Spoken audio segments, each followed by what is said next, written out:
Mari kita langsung saja persilakan Ustadz kita untuk membawakan materi pengantar. Fadhilatul Ustadz falyatafaddal mashkura majurah.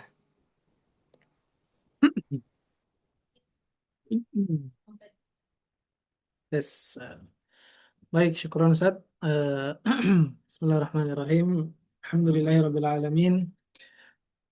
Wassalatu wassalamu ala asyrafil anbiya'i wal mursalin nabiyyina wa qudwatina wa sayyidina Muhammadin wa ala alihi wa sahbihi ajma'in wa man tabi'ahum bi ihsanin ila yaumiddin. Ma ba'd, kaum muslimin dan muslimat, hadirin hadirat yang dimuliakan Allah Subhanahu wa taala. Alhamdulillah pada kesempatan yang berbahagia ini kita kembali melanjutkan satu kegiatan yang baik, yaitu melanjutkan pembahasan pada tema seputar keluarga, eh, yang di malam hari ini kita akan membahas satu ayat, tentang salah satu proses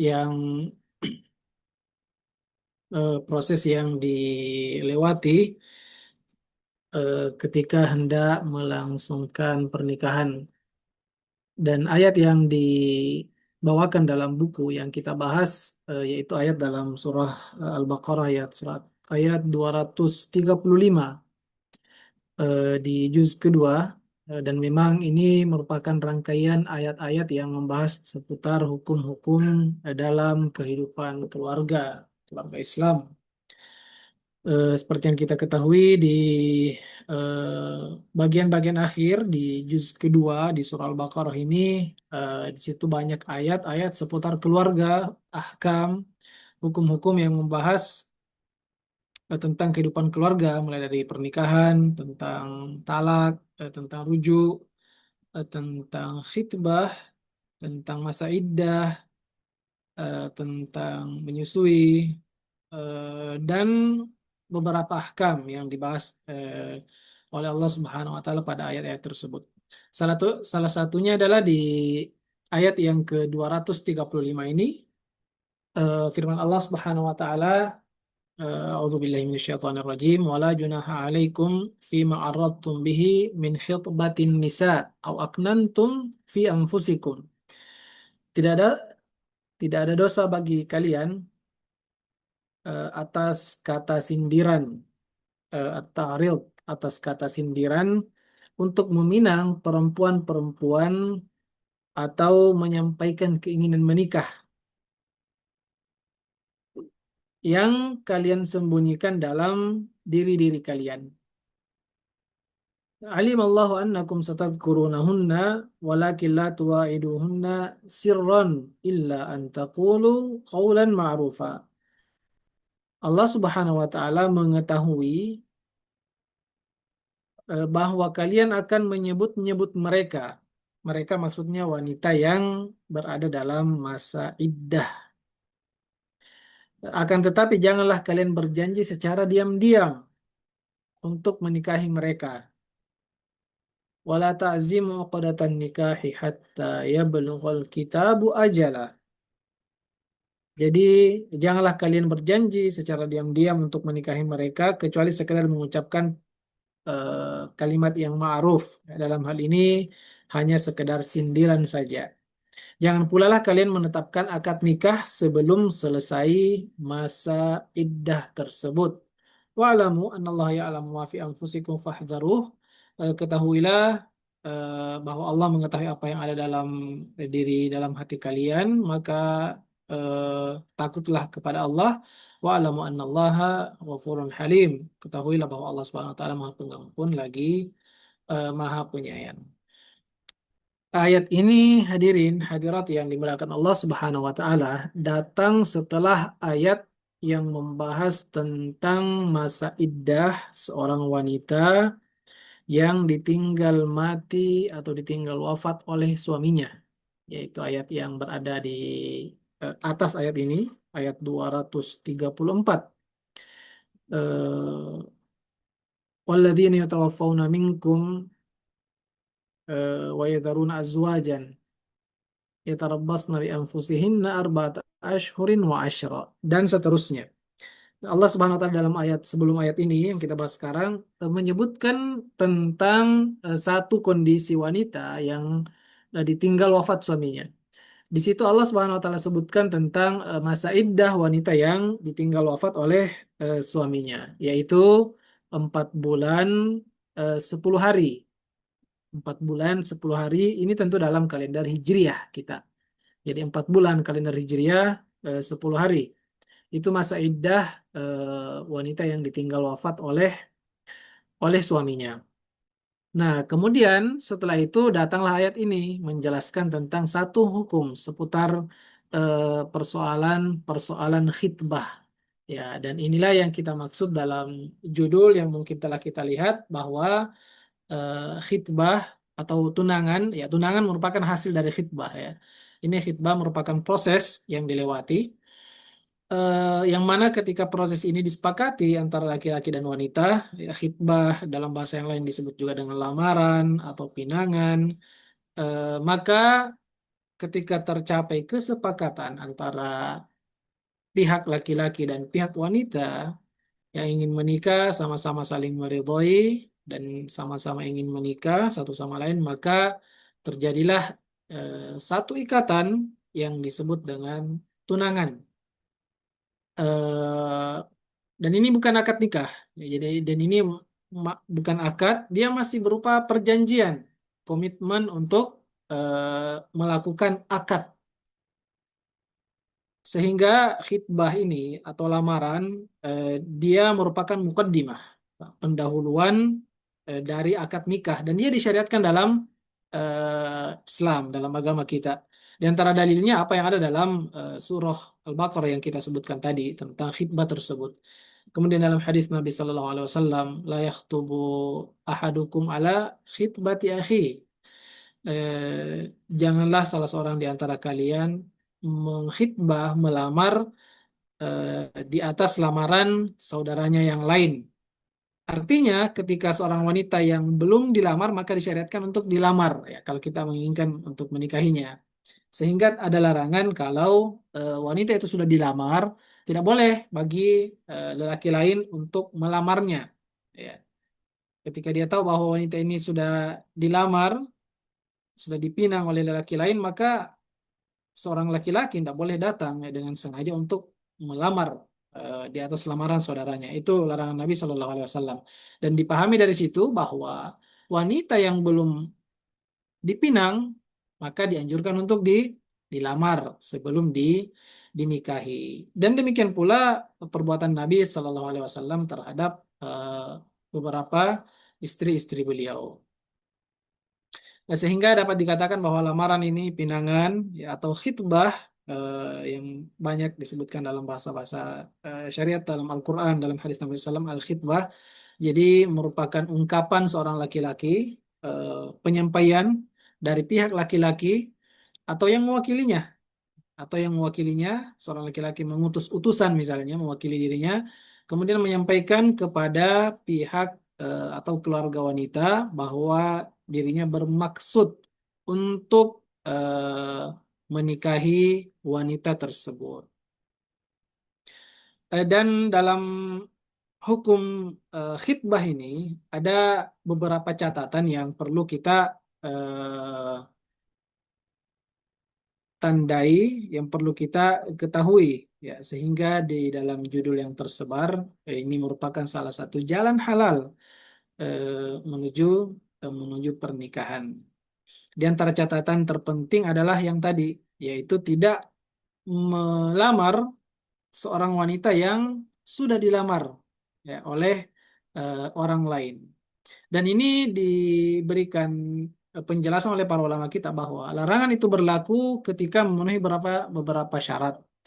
Di antaranya yang pertama, syaratnya adalah wanita yang dilamar tersebut, ya, wanita yang dilamar tersebut memang sudah menerima lamaran itu. Menerima lamaran atau ada indikasi untuk menerima lamaran. Jadi kalau ada seorang wanita laki-laki kemudian datang melamar, eh, tapi tidak ada respon misalnya dari pihak perempuan atau dari keluarganya, dari walinya, maka dalam hal ini belum berlaku larangan tadi, yaitu larangan melamar di atas lamaran. Karena ini belum belum fix ya, belum ada kata deal dan belum ada kata penerimaan dari pihak wanita. Atau keadaannya bahwa eh, larangan itu berlaku ketika lelaki yang ingin melamar ini mengetahui bahwa wanita tersebut telah dilamar. Dan di sini tidak boleh ya, tidak boleh kita melamar kalau kita sudah tahu bahwa wanita tersebut sudah dilamar. Kecuali kalau lelaki pertama mengizinkan, ya, mengizinkan bagi lelaki yang kedua misalnya bahwa dia boleh melamarnya, maka itu tidak masalah. Ini hal-hal yang hendaknya diperhatikan khususnya bagi kaum laki-laki. Bagi kaum wanita, ketika sudah menerima lamaran seorang laki-laki, maka tidak patut baginya menerima lamaran laki-laki lain yang datang setelahnya, karena dia akan eh, apa namanya, jatuh dalam pelanggaran, ya, tentunya mencederai perjanjian yang telah disepakati sebelumnya. Dan model lamaran ini macam-macam ya. Di dalam ayat yang kita menjadi pembahasan kita di Al-Baqarah ayat 235 ini berkaitan dengan melamar seorang wanita yang ditinggal wafat oleh suaminya. Ya, jadi macam-macam lamaran itu juga bermacam-macam. Ya, ada beberapa pembahasan terkait dengan lamaran atau pinangan ini. Sehingga catatan ini perlu juga menjadi perhatian ya khusus bagi laki-laki. Ya, hendaknya memperhatikan siapa yang dilamarnya. Ya, karena tidak semua wanita boleh dilamar. Istri orang tidak boleh dilamar. Ya, haram hukumnya seseorang melamar melamar wanita yang sudah menikah. Tidak boleh. Jadi kemudian dalam ayat itu adalah wanita yang berada dalam masa iddah. Nah, ini juga tidak boleh atau hukumnya dirinci ya oleh para ulama kita.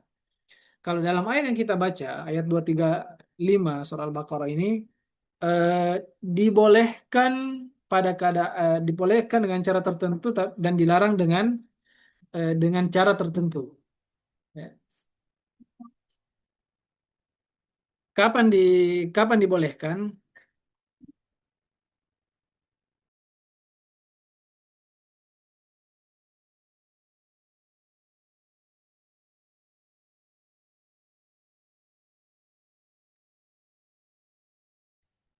eh ya, dibolehkan dengan cara ta'rid, dengan cara sindiran seperti yang disebutkan dalam ayat yang di surah Al-Baqarah tersebut. Dibolehkan dengan cara sindiran. Wala junaha alaikum fima aradtum bihi min khitabatin nisa. Ya, tidak ada dosa bagi kalian jika menyampaikan sindiran dalam mengkhitbah atau meminang wanita. Ini ini pun kalau dalam masa iddah, ya, dalam masa iddah bagi wanita yang ditinggal wafat suaminya, ya, atau masa iddah wanita yang ditalak bain, ya. Wallahu alam. Seingat kami kelihatannya kita belum membahas beberapa fikih ya tentang talak. Tapi eh, talak itu kan ada dua, ada talak raj'i, ya, talak yang bisa dirujuk, talak satu, talak dua yang bisa dirujuk oleh suami. Kemudian ada talak talak bain, ya, talak yang tidak bisa lagi dirujuk oleh suaminya, ya, talak tiga. Sehingga pada talak bain atau seorang wanita yang ditinggal wafat oleh suaminya, maka di situ seorang laki-laki boleh meminangnya dengan cara sindiran. Ya. Sindiran maksudnya menyampaikan dengan eh, bahasa secara tidak langsung bahwa dia ingin menikahi wanita tersebut. Ya. Misalnya dia mengatakan bahwa ketika masa iddahmu, ya, misalnya ya seorang laki-laki mengatakan kepada seorang wanita, jika masa iddahmu telah selesai maka kabari saya. Ini bahasa-bahasa sindiran, ya, bukan bahasa yang gamblang bahwa dia ingin menikahinya. Adapun dengan bahasa gamblang maka ini dilarang, ya, dilarang bagi seorang laki-laki menyampaikan maksudnya secara langsung kepada wanita yang masih ada dalam masa iddah. Ya, misalnya dia mengatakan, kalau masa iddahmu selesai, maka saya ingin menikahimu. Ini tidak boleh. Tidak boleh seperti itu. Kemudian jenis iddah yang lainnya yaitu adalah wanita yang masa iddahnya pada talak raj'i, pada talak yang boleh dirujuk oleh suaminya.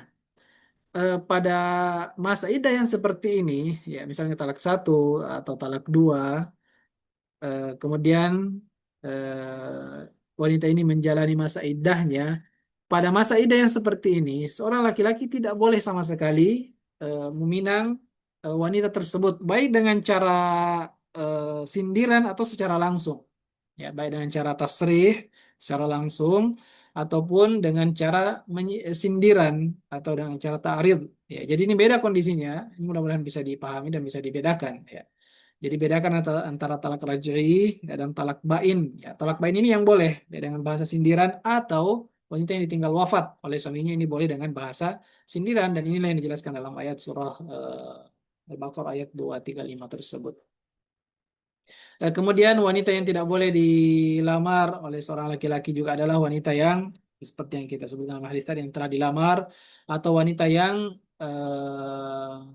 berstatus istri orang lain. Ya. Inilah wanita-wanita yang tidak boleh dipinang oleh seorang laki-laki.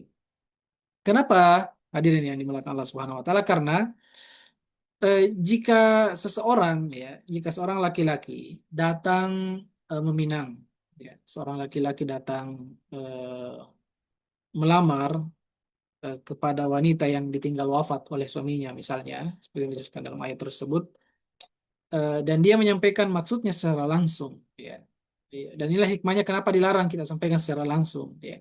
Kenapa? Karena dikhawatirkan kalau laki-laki ini menyampaikan maksudnya secara terang-terangan bahwa dia ingin menikahi wanita tersebut kalau masa iddahnya selesai, maka bisa jadi ya, bisa jadi wanita ini berbohong, ya, berbohong bahwa masa iddahnya sudah selesai, padahal kan belum, ya, karena mungkin terburu-buru ingin menikah, misalnya, ataupun dengan sebab-sebab yang lainnya. Ya, sehingga itu dikhawatirkan timbulnya perilaku-perilaku yang melanggar syariat. Ya, misalnya seorang wanita mengklaim bahwa dirinya telah habis dari masa iddahnya padahal kan belum ya. Karena cukup lama, lumayan 4 bulan 10 hari. Ya, dan tidak boleh bagi seorang laki-laki melakukan akad nikah ya. Melakukan akad nikah pada masa iddah seorang wanita dan nikahnya tidak sah ya sebagaimana disebutkan oleh para ulama kita. Nah, sehingga inilah hukum yang timbul dari khitbah tersebut, ya, dan beberapa hal yang terkait dengannya. Kemudian hadirin hadirat yang dimuliakan Allah Subhanahu Wa Taala, khitbah ini sekali lagi kita sebutkan bahwa dia bukan bukan merupakan akad, ya, dia bukan merupakan akad nikah, tapi dia semacam perjanjian komitmen saja antara laki-laki dan wanita. Dan ada beberapa hal yang disunnahkan dalam proses ini. Jadi dia merupakan salah satu mukaddimah proses langkah awal menuju penghalalan ya, hubungan antara laki-laki dan wanita. Artinya dalam proses baik sebelum khitbah maupun setelah khitbah dan itu belum akad, maka tidak ada konsekuensi hukum eh, yang timbul dari perjanjian ini ya kecuali satu tadi ya kecuali satu bahwa wanita ini yang sudah resmi misalnya dilamar dia terima lamaran seorang laki-laki satu hukum yang timbul yaitu tidak boleh lagi ada laki-laki lain yang datang melamarnya ya. Adapun konsekuensi hukum seperti misalnya apa berlagak seperti suami istri ya misalnya berdua-duaan ini belum boleh karena belum menikah masih lamaran ya dan inilah yang banyak mungkin kekeliruan terjadi di tengah masyarakat yang dipahami bahwa kalau sudah lamaran maka ibaratnya ya sudah akad nikah. Ini tentu kekeliruan yang perlu diluruskan bahwa tidak demikian adanya. Jadi lamaran, akad nikah dua hal yang berbeda dan masing-masing menimbulkan konsekuensi hukum yang juga berbeda. Lamaran adalah pinangan, kemudian terjadi tunangan setelah itu sudah sepakat sama-sama mau saling ridho dan biasanya dalam proses lamaran itu kan ditetapkan tanggal ya kapan akad nikahnya. Nah, selama tenggat waktu ini tidak ada normal ya, seperti ya laki-laki asing, kemudian wanitanya juga ajnabi ya. Belum belum ada status yang mengikat ya, yang membolehkan keduanya misalnya berdua-duaan atau berpegangan dan yang lainnya. Sehingga sama saja ya. Dan dalam hal ini dalam persoalan khitbah juga ini terdapat syariat lain yang disebutkan oleh para ulama kita bahwa dalam proses inilah disunnahkan seseorang masing-masing dari laki-laki dan wanita untuk melihat calon pasangannya, ya, melihat calon eh, pasangannya, ya. Yang kemudian dikenal dalam istilah kita dan ini sudah banyak dikenal dalam masyarakat kita yaitu istilah nazar, ya, nazar. Ini sebagaimana juga disebutkan dalam hadis-hadis Nabi Shallallahu Alaihi Wasallam menggunakan kalimat nazar yaitu melihat melihat calon pasangan kita. Nabi SAW bersabda, "Idza khataba ahadukum al-mar'ah," ya, jika salah seorang di antara kalian meminang, ya, melamar seorang wanita, fa in istata'a an yanzura minha, ya, jika ia bisa melihat apa-apa ya, yang bisa dilihat darinya, fa in istata'a an yanzura minha ila ma yad'uhu ila nikahiha falyaf'al. Ya, jika salah seorang di antara kalian melamar seorang wanita dan dia bisa melihat apa yang membuatnya tertarik ya atau mendorongnya untuk menikahinya, maka hendaknya dia lakukan hal tersebut. Jadi disyariatkan nazar ya, melihat calon pasangan. Di antara sahabat Nabi SAW misalnya Mughirah bin Syu'bah, beliau mengatakan ketika ya, sahabat ini mengatakan Parah. ketika saya meminang seorang wanita, maka Nabi SAW berkata, Ya apa itu? "Unzur ilaiha." Ya, lihatlah wanita tersebut. Fa innahu ahra an yu'dama bainakuma. Kenapa? Karena Lebih parah itu lebih patut untuk kalau tidak. melanggengkan Lumayan punya untuk ini. Untuk kirimnya di cinta grup kasih Tarbiyah bukan di grup antara kalian berdua. stiker nggak sih? Sudah sosial. Kayak yang lain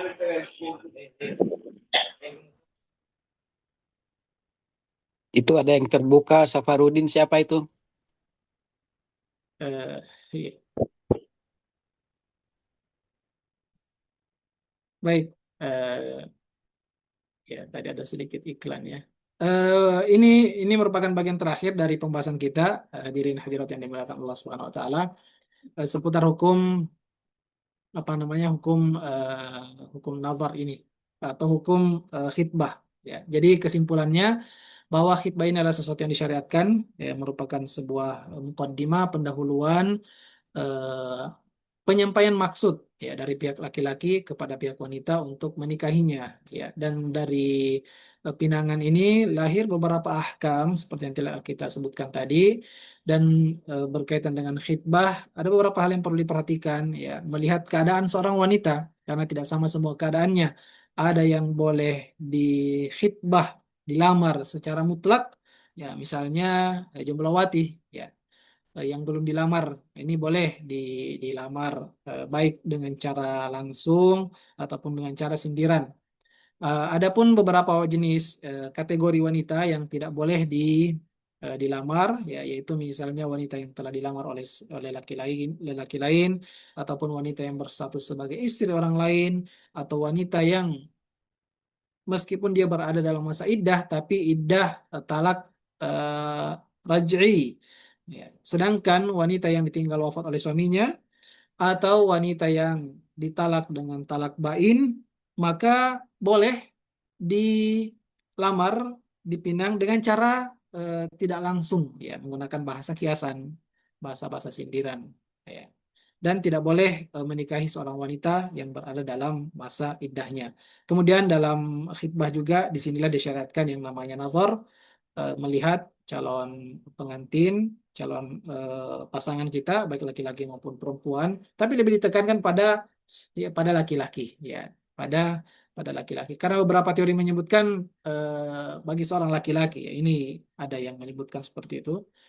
bagi seorang laki-laki memang hendaknya dia itu harus mantap sejak awal bahwa dia menginginkan wanita tersebut. Ya. Makanya Nabi SAW seperti dua hadis yang telah kita sebutkan tadi. Ya. Kalau laki-laki ini mampu untuk melihat wanita pinangannya, maka hendaknya dia lakukan, hendaknya dia lihat. Ya. Dalam hadis yang lain, Nabi memerintahkan kepada Mughirah bin Syu'bah ketika dia ingin melamar wanita, Nabi mengatakan kepadanya bahwa lihat dia, karena itu bisa membuat atau melanggengkan hubungan kalian di masa yang akan datang. Ya, jadi memang dari pihak laki-laki ini sangat ditekankan untuk melihat calon pasangannya. Berbeda dengan perempuan, berbeda dengan perempuan.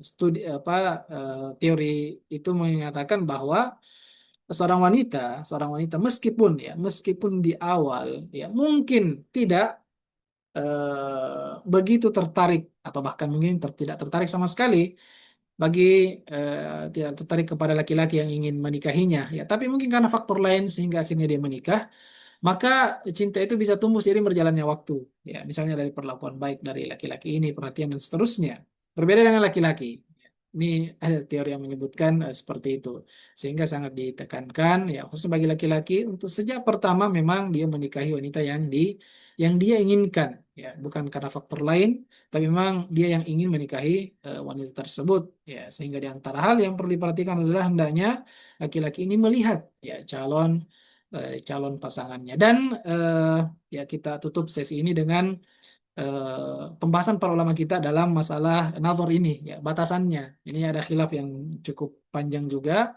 dalam persoalan apa yang boleh dilihat oleh seorang laki-laki ketika proses nazar ini ya proses proses nazar.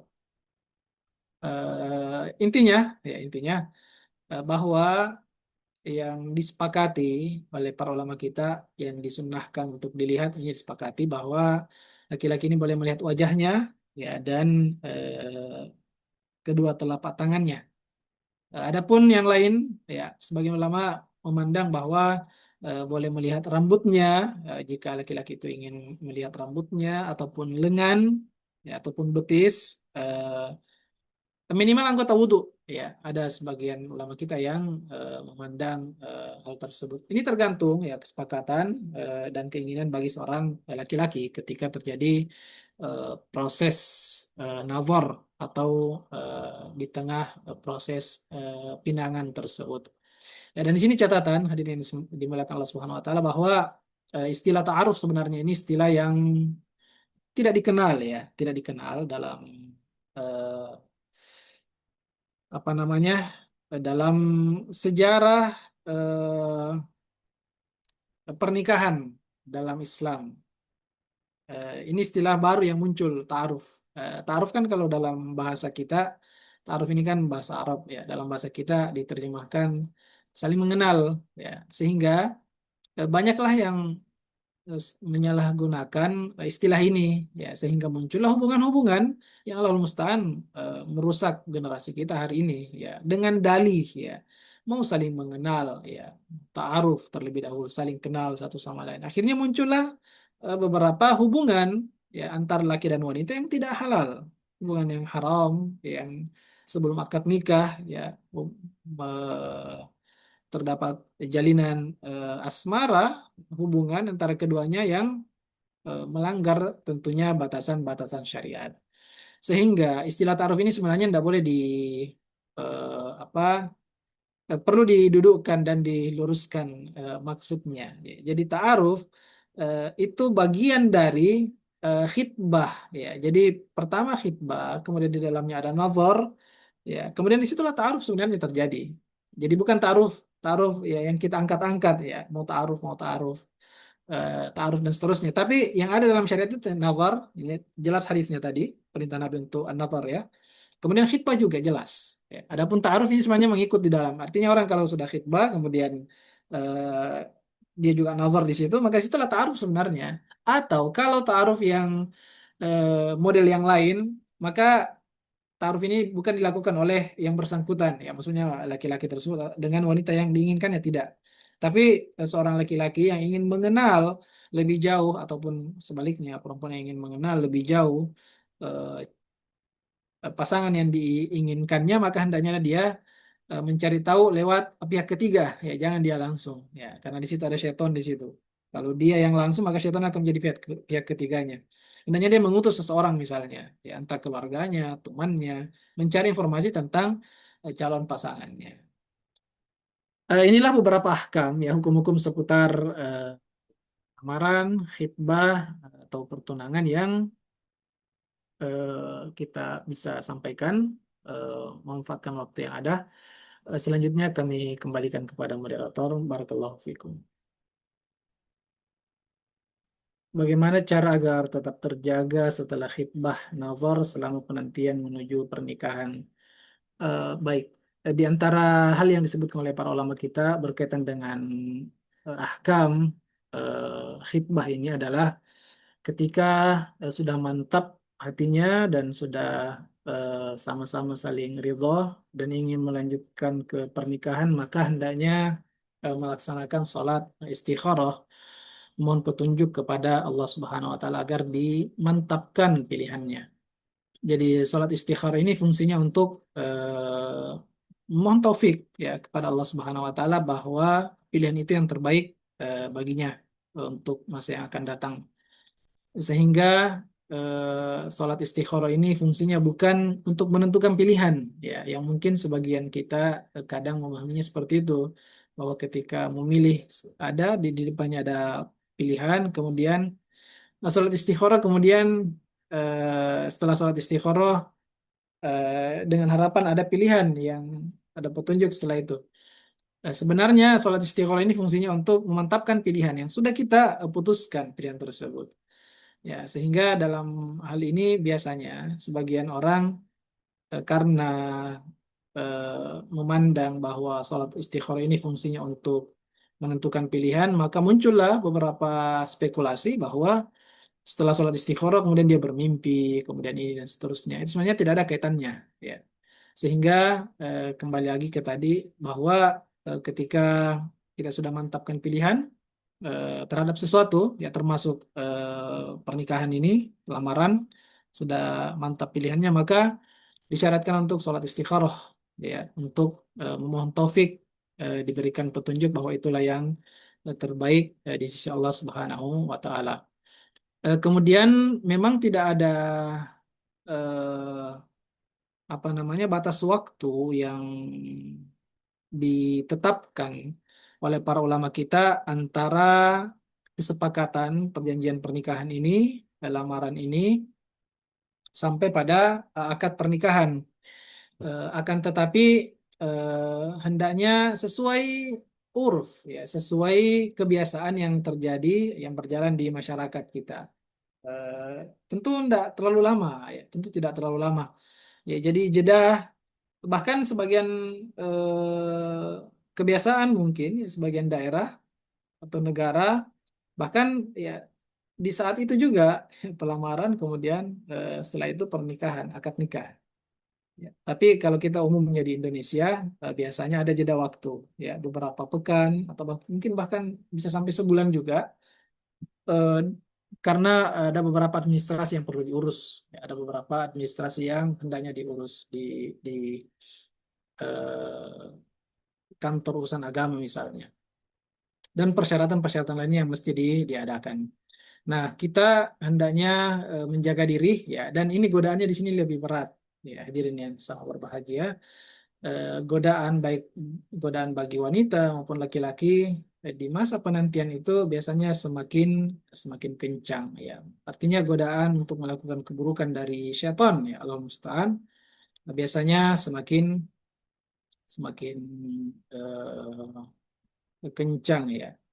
Ingin menjerumuskan seseorang pada perbuatan dosa dan maksiat, ya di masa penantian ini, ya di masa penantian tersebut, sehingga hendaknya kita bertakwa kepada Allah Subhanahu wa taala, menjaga diri dan menyibukkan diri dengan hal-hal yang bermanfaat, ya, yang terdapat nilai ibadah, ya di sisi Allah Subhanahu wa taala, dan menghindari segala hal yang bisa menjerumuskan seseorang pada dosa dan maksiat.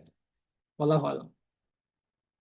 Ya, kemudian di berikutnya ada yang bertanya tentang Mengapa harus dibedakan antara hak perempuan dan laki-laki untuk melihat terlebih dahulu calon pasangannya? Karena faktor apa sehingga laki-laki harus melihat terlebih dahulu calon pasangan hidupnya? Apakah laki-laki bisa mengetahui karakter seorang wanita ketika melihatnya? Tadi kita sempat singgung ya tentang ini, tentang sebuah teori yang pernah saya dengar. Ya. Dan memang kalau kita melihat eh, apa namanya, melihat dalil-dalil ya, nas-nas syariat, khususnya hadis Nabi SAW, ya, itu mengarah pada anjuran, ya, penekanan bagi seorang laki-laki untuk melihat seorang wanita. Tapi anjuran itu atau hadis yang disampaikan oleh Nabi SAW tidak berkonsekuensi bahwa seorang wanita tidak dianjurkan melihat calon pasangannya. Bukan begitu maksudnya. Jadi tetap dua-duanya baik ya untuk saling melihat calon pasangannya.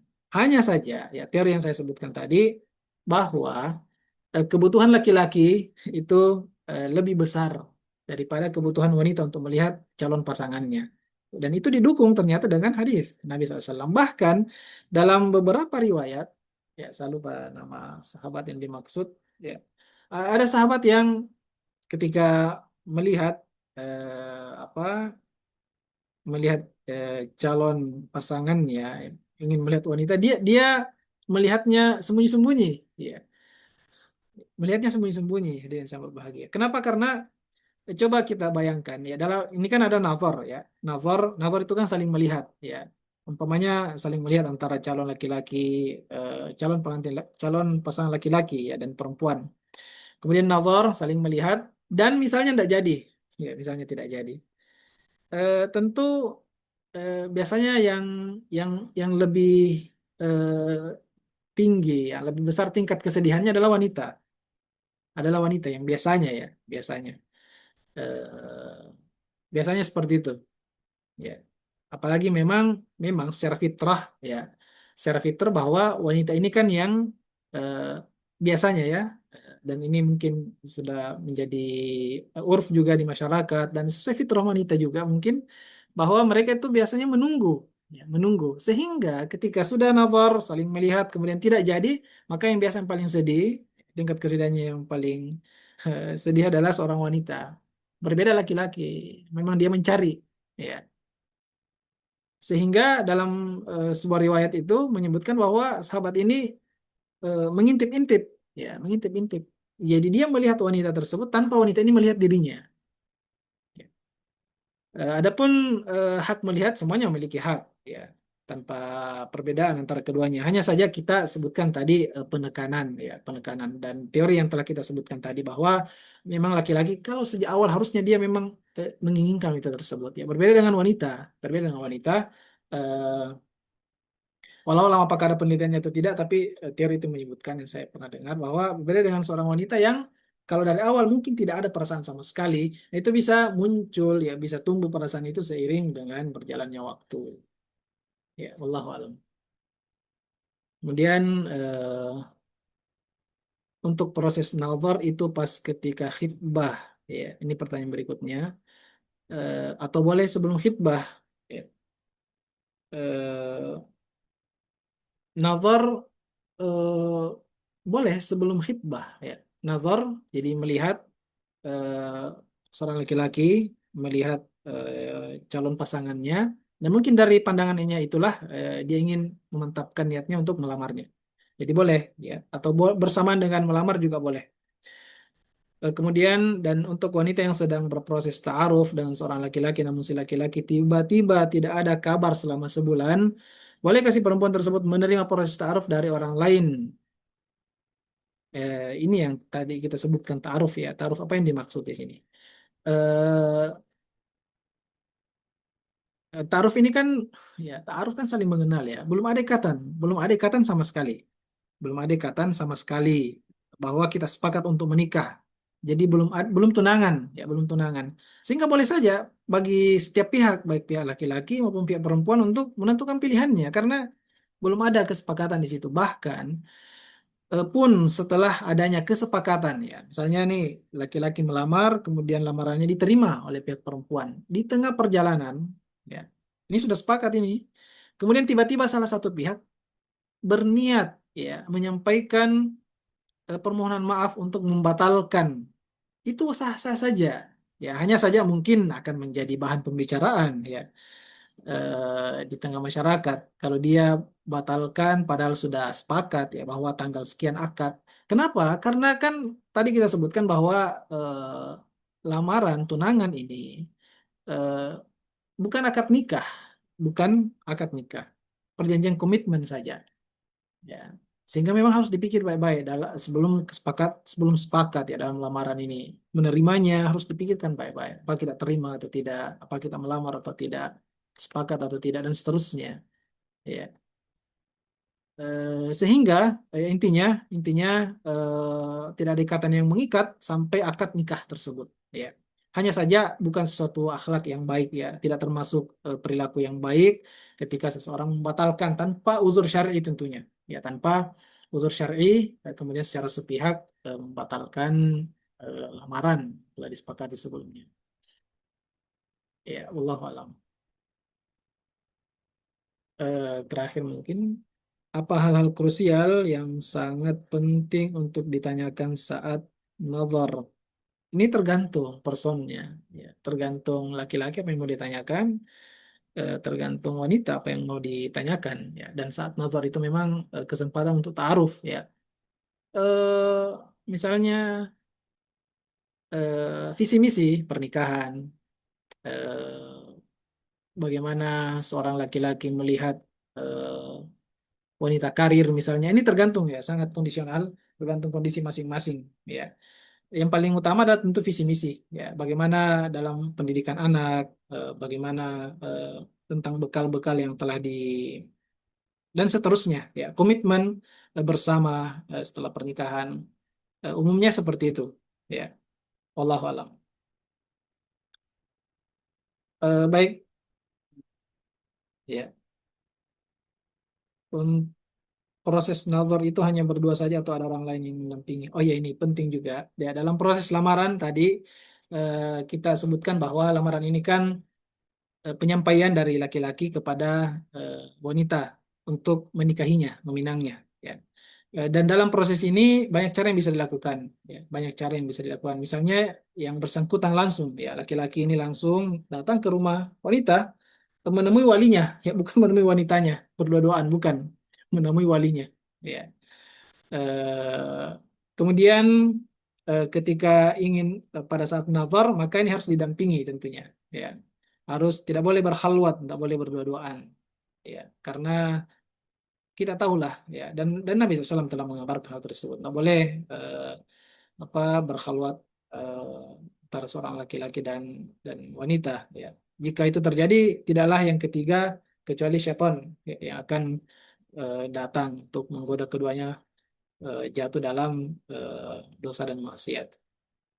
Maka harus didampingi ya ketika proses nazar, ya saling melihat, dan biasanya di situ kan ada komunikasi, ya seperti yang pertanyaan sebelumnya, ada hal-hal yang ditanyakan, maka harus didampingi ya oleh mahram keduanya atau salah satunya. Wallahu alam. Ya, saya kira demikian apa yang bisa kita sampaikan, dan beberapa pertanyaan telah dijawab ya, dan sepertinya Ustaz Mirullah ya Abu Yahya eh, tidak monitor. Demikian konsultasi syariah pada malam ini. Mudah-mudahan bermanfaat kita semua dan bisa kita memahami beberapa ahkam, khususnya hukum-hukum seputar eh, sebuah proses, ya salah satu proses yang dilewati oleh eh, seseorang ketika ingin melangsungkan pernikahan. Barakallahu fikum. Terima kasih atas perhatiannya. Kita tutup dengan doa kafaratul majelis. Subhanakallahumma bihamdik. Asyhadu an la ilaha illa anta astaghfiruka wa atubu ilaik. Sallallahu ala nabiyyina Muhammad. Alhamdulillahirabbil alamin. Assalamualaikum warahmatullahi wabarakatuh.